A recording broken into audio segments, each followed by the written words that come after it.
Where do you see VR, MR, AR impacting digital access for people with disabilities? Do you feel or what do you feel is the biggest barrier to making these technologies more accessible? I love this question. Thank you so much for asking.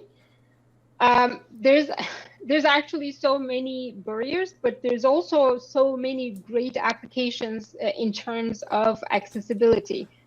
For example, one of the tools is augmented reality glasses, HoloLens by Microsoft, which means that you can put it on, and then we can detect everything in your environment, where the wall is, where you have something in front of you, and if you are visually impaired, this is a very helpful information. One of the researchers that are working on an application similar to that was trying to solve a problem which most able people don't even think about, how to find bus stops. So every city has a different bus stop label. Sometimes they're behind a tree, and you have to be able to help someone find the bus stop and walk towards it if they don't see. So there are great applications like that, because augmented reality is environment aware, and it's available on your mobile devices too, which is great. But the problem that we are running into, so I am also a co-chair at WebXR Immersive Web working group. So we've been discussing about this, and this is the thing that we are getting stuck most of the time, is that WebXR device API doesn't give you anything to render anything. So basically we are saying this, you have access to these sensors and you can do these kind of things, but it's up to the developer to create these accessibility tools. And we are not able to define that as the working group, which makes me very sad.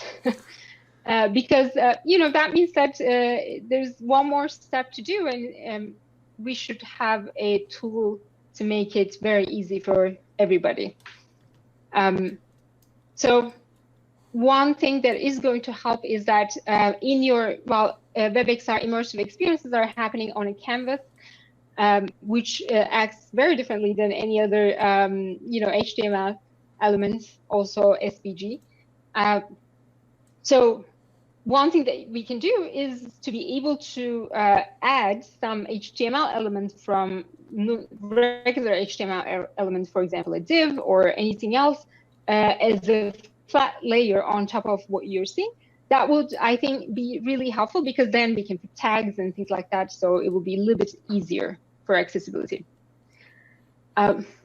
In terms of other experiences, so the other challenge is that we have to take into consideration of all of the environment that you are in. If you are wearing a VR headset, we are assuming that this is your height, and maybe you are standing up. But if you don't have a way of moving, or you're not standing up, we have to make sure that the whole thing is adjusted according to you.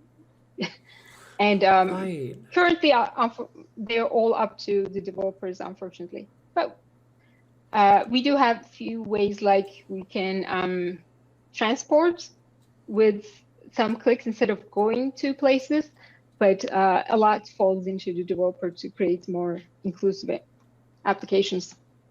Okay. So so at least for right now, it very much then kind of falls onto the developer. But it sounds like there's at least some level of progress that's being made. Yes. Okay. Yes. Okay. Hopefully.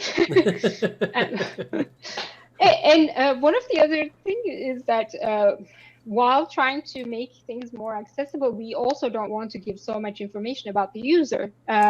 For example, Right. hand interaction is a thing in augmented reality, right? But we don't want to tell your application that I have 3 fingers or 5 fingers, because that's personal information and you don't want to give that away. So how do you adjust all of the applications according to that is a challenge.